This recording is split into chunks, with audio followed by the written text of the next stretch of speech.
Okay, so we're back here now for part 2 of our General Hustler Pro build. We just received some more parts from JD Cycle Supply, so we almost have everything we need for the complete build. We just ordered the final parts last night, which was a stem, the rear brake, and then what's the third thing we got? Seat post? Seat post, yeah, laid back seat post. So first, before we get started, I wanted to show you guys some of the parts we got yesterday. So we got a set of frequency tires, very cool in black.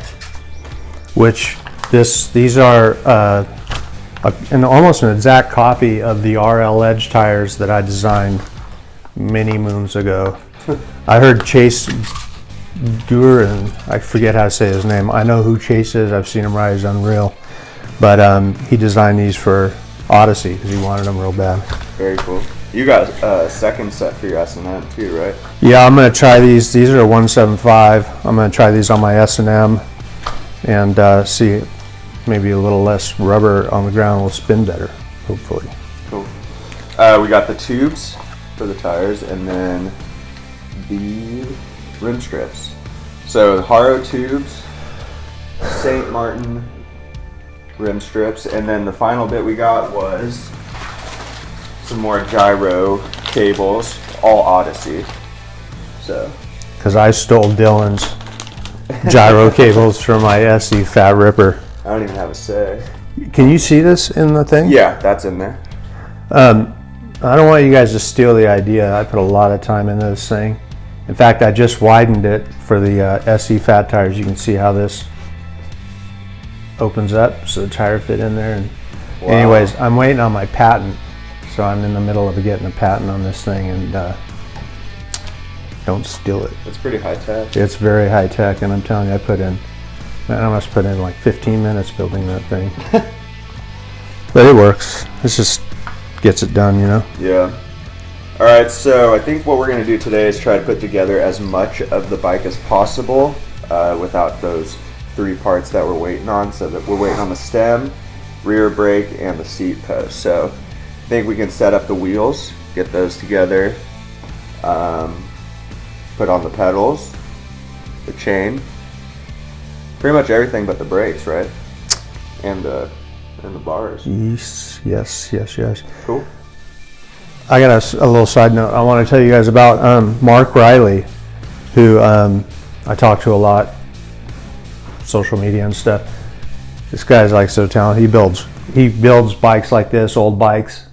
He builds guns. He builds cars. I mean, nice street racing cars, Harleys. Anyways, he's building FXR, an FXR rubber mount Harley right now, and I think he's going to do it with his dad. He's just starting, and so we're going to get pictures of that as it goes along, and I'll show you guys how his Harley build's going. But check out Mark Riley, man. This is a talented guy. Man, he's got a car with a Coyote motor in it that he rebuilt.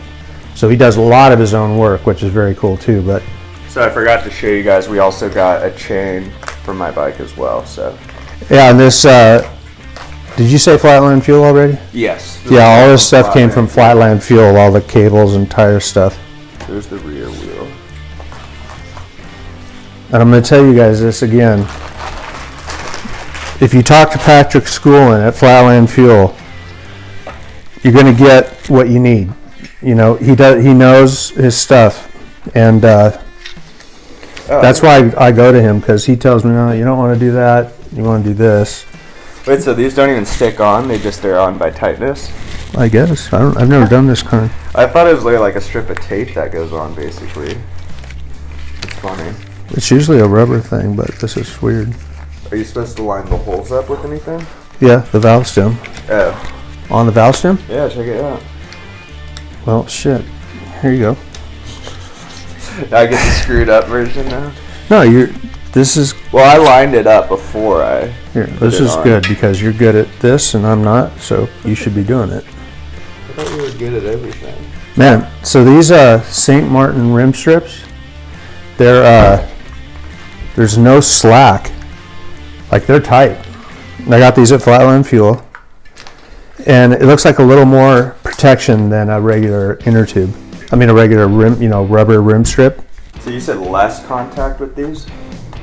Well, it's a smaller tire, so yeah, there's gonna be less rubber. Is there a rotation on these things? And less contact makes it easier to spin, you said? That's what I'm hoping. Any little edge I can get, I'm in. What are you looking for in here? I don't think there's an arrow. Like some tires you have to put a certain way. And I know as soon as we put the arrow on, someone's going to go, they're backwards. Just trying to save myself a little embarrassment. Probably ride better backwards anyway. We're going to put them on. This is. Oh, it's got his name on it. Chase Gouin. Chase Gouin's frequency. That's cool. This is what I heard. I don't know if this is true, but Chase Gouin, I guess. He bought all the last RL Edge tires that a long time ago, like, I don't know, 35, 40 years ago, we made at ACS. And he threw them in his closet, and then he got these made at Odyssey. And apparently he likes the RL Edge better, but he rides these. I don't know what he's saving those things for. Who knows if that's true or not. Where'd you hear that? I can't give out my contacts. How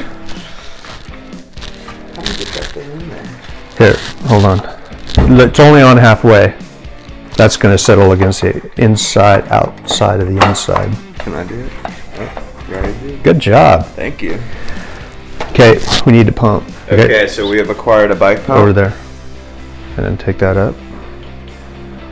So we're just going to put a little bit of air in here so that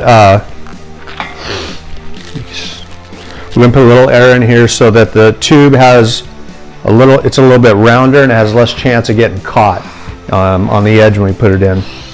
That's good. Ooh, it looks good with the black on black. Yeah.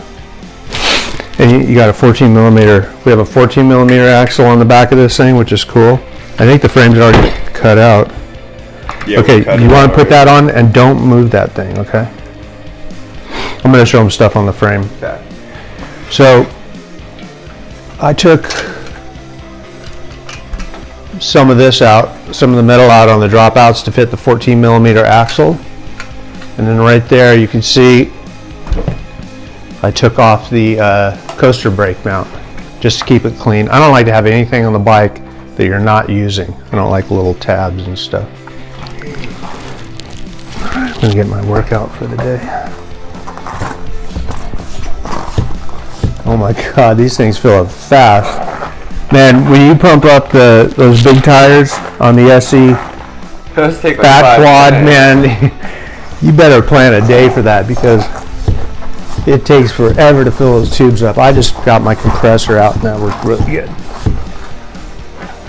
I always check, there's a line right here that runs all the way around. I use that as a guide because you want to keep that pretty even so your tire runs smooth on that line, and so you know that the tire's not coming off too.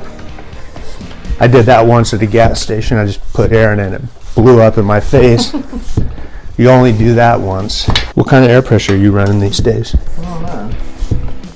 Whatever my mechanic suggests. We'll get him over here. That's pretty good. That's like 80 psi. Well done, man. You're coming along. So I think these are 100 psi tires, which is very cool. I got 80 in there right now. Good looking tire. I'm not sure, but I think Chase did a quadruple decade. Pretty sure I saw a video of him doing 4 times around on a decade. Whew, that's amazing. That's a lot of spins. See how I can't straighten the end of it now. That's from the crash at Harvey West, huh? Dylan's collecting scars. That's what he's doing. We're not learning to ride, we're just collecting scars. What did you do with my valve cap? Let's get the wheels on there. Okay. And then we can assemble. God, I was desperate yesterday when I put this together. a horrible job. Oh well. Okay. Front first. Yeah. We also want to expand the photos we have back here on the wall.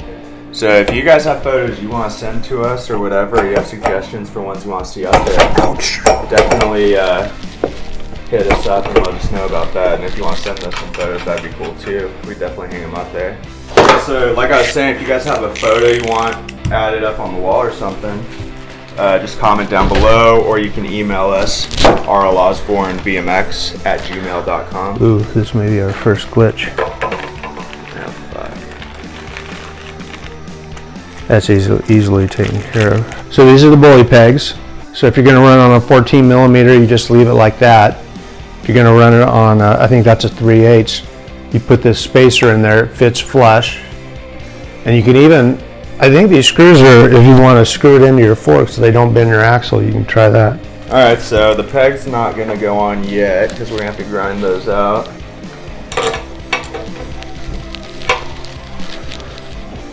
If you tighten your axle, like sometimes you tighten one side, then the other side starts to spin, so you just get one side a little snug, the next side a little snug, and just go back and forth.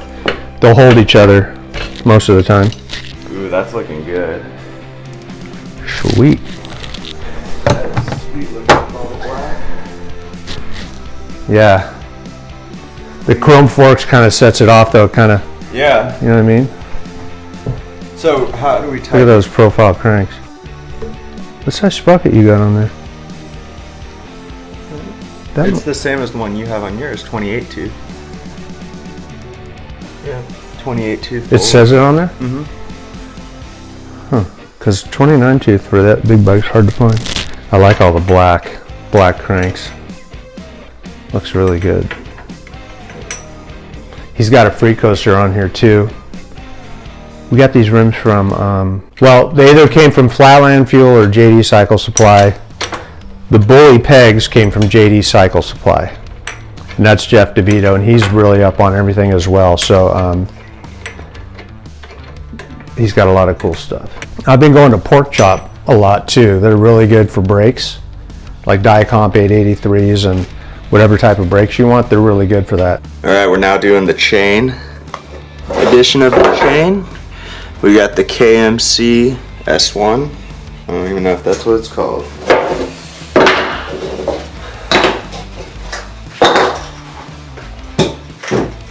So I always start with the axle up as far as possible. I want to get it short. For freestyle, you want your wheel way up. Okay, so when you break a chain, or you're going to split a chain, whatever you want to call it, this end right here, you have to split this end so it looks just like that. Otherwise, the master link ain't going to work. I mean, I suppose you could split it at the wrong part and then try to drive that pin back through, but this is the easy way to do it. So I'm going to split it right there, because I know when this excess comes off, this end is going to look just like that end. You guys probably know that, but now this is just a little on the road type of chain breaker. I'm going to set the link that I want to break right in there. You'll see this pin. Turn it over so they can see the, yeah. See that pin coming out? Yeah. Make sure that thing is dead set on the pin you're pushing out. Last thing I want is to bore that thing. And I'm holding it down. Okay, we're tight. You got it? Well, you keep moving, so. I'm sorry, what was that? Okay. This thing might be able to go out of the way, but it's really hard to move.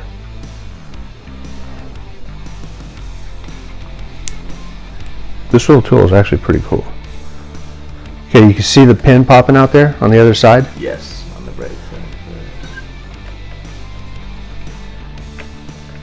If you're doing this in your house and you have carpet underneath you, hold on the entire chain so you don't get a big grease mark. Okay, that's out. Now I take it back out. So now we got another round in. We got two ends that are exactly the same. You do not want an end like this if you're putting a master link in. There's the pin that pushed out. So I'm popping the master link in, you see that? We're just building a link. You take this plate, put it on top of here, and then I'm gonna, right now it won't fit. You can see that hole right there won't fit. You just bend it and it pops in. That's your master link.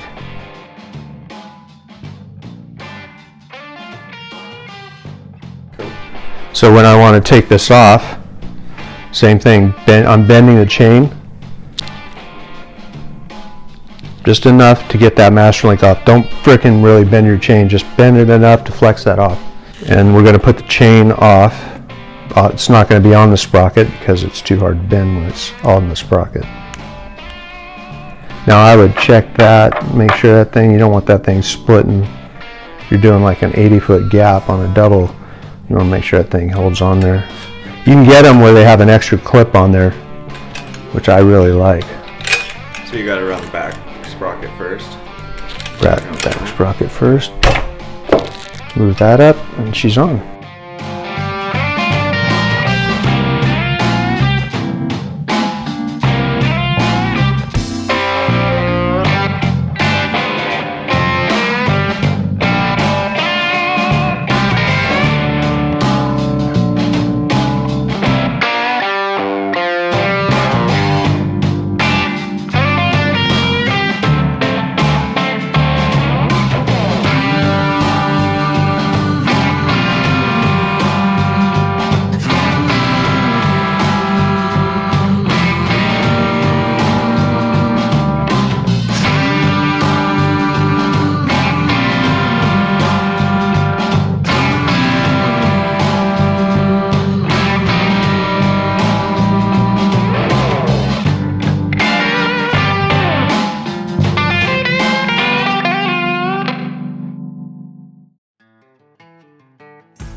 Okay, so we just finished setting up the chain and tightening the back axle up.